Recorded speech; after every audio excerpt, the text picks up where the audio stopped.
Good morning, friends. This is E from TheEmptyNester. How are you today?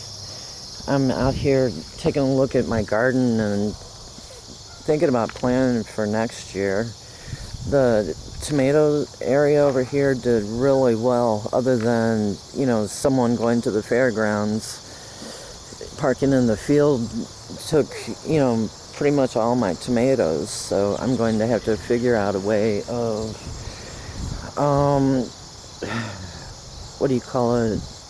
creating something over this direction to block the access to my yard. And I plan on taking the garden, instead of north and south, taking it east and west and moving it over, let me see, from right under my finger, about that wide, taking it left and right and expanding. This area here has, whenever it rains, this entire area floods, so I can't put the garden in this area. And with all the trees, the first one there you see is a pecan, this is a walnut, and I have to keep the garden at least minimum of 50 feet away from them.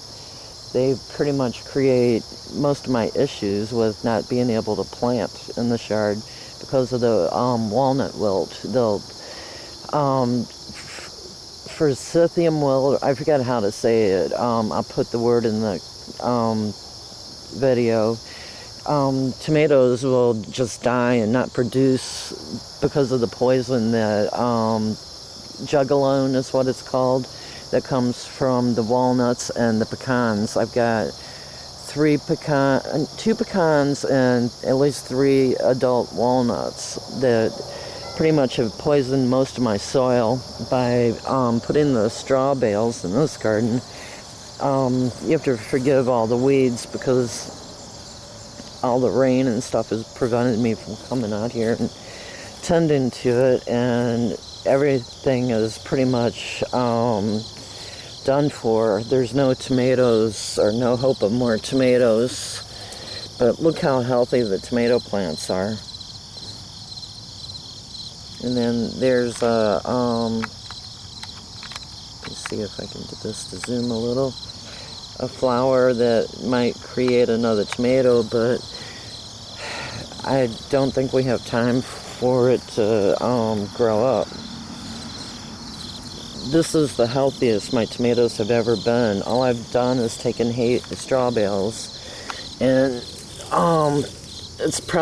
was about 4 or 5, 6 inches deep, and put on each side, and then added really good dirt to the center. And if it weren't for turtles and slugs and all kinds of craziness, this isn't meant to be a negative video. It's just that with all the things that happened, this was an extremely productive garden, even though I didn't get much out of it. The peppers were eaten down by deer or rabbit, and look at this, here in August, after they were chopped in half, we've got some, I've already picked 5 or 6 or 7 off of it, which is not a major abundance, but it's better than nothing. And then that one I'm going to let, turn into seed.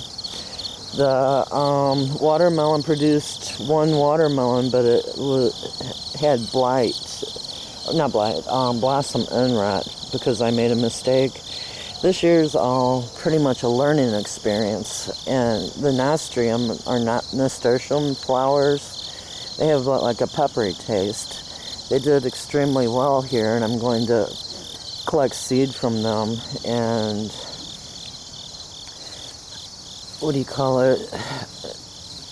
plan for next year to be hopefully a successful garden.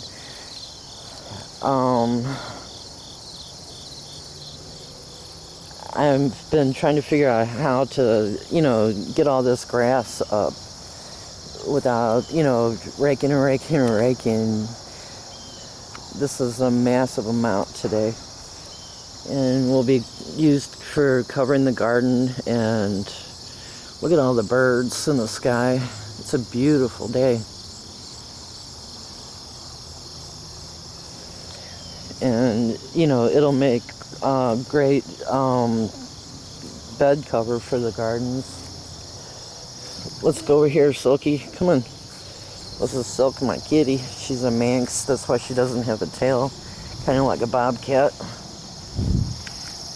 But in this area over here, the tree right in front, right there, is a mulberry. You've seen it in some of my past videos. The grapes ended up being wild grapes. They weren't edible, but you know, makes good food for the birds or animals. And I saw on a video that you could make jam out of them, but let's see. Here's a few.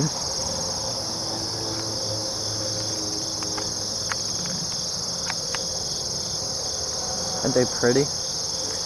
Here's an example. See how tiny they are? And there's more seed than berry there. Pretty soon I'll get the Jerusalem artichokes out of the wheelbarrow and see what's in there and replant them in the ground for next year. The willow trees, I have to figure out, I want to put one up front and then one back here. Silky Poo. She likes the wheelbarrow. This area, I'm going to have to get in there and get some of the walnut sprouts out of there. There's money from the squirrels bringing them through. Let's see if I can get to it. This one here is either walnut or pecan, and I'm thinking, yep, there's a walnut. That's another big part of the failure for this garden. Even with the raised beds, the only one that did any good was the one over here that I did the Hugalkulture way. This one right here, where I dug down and put elm wood in like the bottom, say 1 foot of the bed, then added soil to it. This one over here grew nothing. It had cardboard and wood chips and dirt added to it. That one over there grew nothing. This one here, it produced very little. You know, mostly the flowers grew, and the okra, it grew a little, but it never produced. The, what do you call it, roadside find that I found, the passion fruit, I pulled the vines, 2 of them out of the ground and put them in this bucket, and they did really well. And I've got flowers. Here's let's see if I can get it. And then I've got 1, 2, 3, 4 fruits. And I think that's really excellent. It's really liking this bucket. I'm going to add dirt around it and straw to protect it for the winter. The corn experiment will be moved to the backyard away from this area. It's either the sun or the walnut wilt that has kept it, you know, from doing very well. Only the corns on this side were 2 of them big enough to eat, you know, that weren't damaged. The bucket garden, the wicking barrels, I love these. These have been since 2008, you know, growing the asparagus every year, and hardly any care is needed for them. All I do is only a few times. If you take a look down in there, you'll see a juice jug that I fill up with water. There's sand in the bottom, and I started out using the pipe, and it turns out it's better just to put the jug in where you can just see the water level. The tomatoes and the bag here, they look very well now, where they were having issues. The one that's in the shopping bag, like a Walmart bag, or, you know, the reusable grocery store bag, that one's not as healthy. It took a long time for it to finally, you know, start looking well. And I'm not going to do any more grocery bags that are poor quality. All the Walmart bags, the blue ones that I used on the potatoes, disintegrated within 2 months. And I am going to continue using the topsoil bags. The watermelon that was over here, and then there's what's left of the sweet 100s growing in these 2 bags. They did really well with it. The broccoli that was grown in these topsoil bags did really well, other than, you know, something eating it. You know, so next year it's going to be like Fort Knox around here, having to secure everything from critters eating it. You know, I usually don't mind them eating in my garden. I used to, in my old garden, put, you know, abundance in there so that there would be plenty for them and us. We're here. Look at this. Something's already ate all the leaves off the watermelon plant. And I bet you it's the groundhog doing it.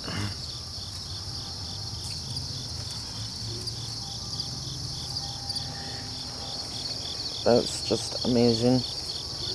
And then these watermelons aren't blossoming, dry, and something ate some of it. Look at that.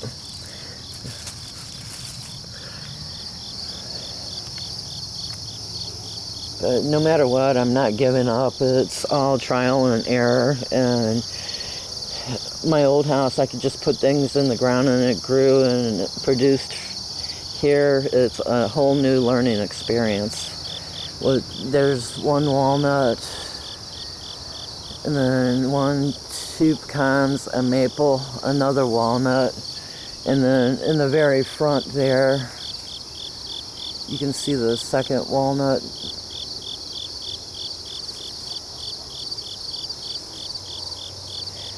And then, what do you call it? I forgot what it's called. It's like a cigar tree.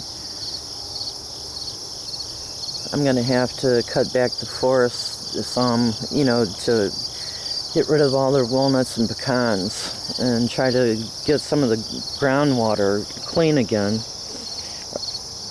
What's up with this area is we've got a really high rock table and not much dirt on it, so water just sweeps right through here, and then whatever's left, you know, just sits in the ground, you know, in the first couple of feet.